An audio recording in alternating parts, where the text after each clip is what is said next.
I was in a conversation this week about fear, about how fear is something that so many of us practice, right? Fear, in one sense, is a basic survival mechanism. If you are fearful of something in your environment, hopefully you're paying more attention and will change the situation to the best of your ability. But fear is also a learned emotional response. And that's where I live a lot, in fear. Fear and trepidation. And I was a part of something just the other day, and I was explaining to Dan my fear and anxiety around it. And he said, when it's over, you're probably going to say it was fabulous and there was nothing to worry about. And I said, yeah, probably, but I'm still going to be fearful right now. I think also when I really am pondering fear, I think back to a time in seminary where the son of a classmate was walking and he missed a stair and he tumbled a little bit and he popped his balloon.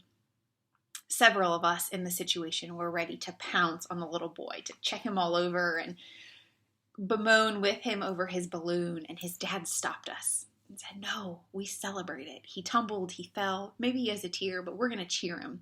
And so this whole group of us, when the little boy kind of got up and got his bearings, we cheered for him. We talked about how popping his balloon was a loud noise and maybe was scary, but it wasn't anything to be afraid of, and that we fall all the time in life, and that wasn't something to be afraid of. Falling and getting back up was something to celebrate.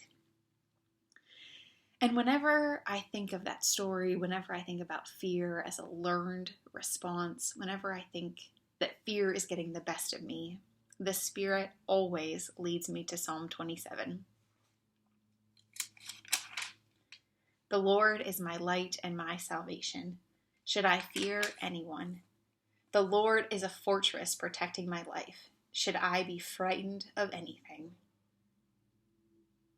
It goes on to talk about how God will shelter me in God's own dwelling place, that God will hide me in a secret place in his own tent, that God will set me up high on a rock to protect me, that God will answer me and have mercy on me, and that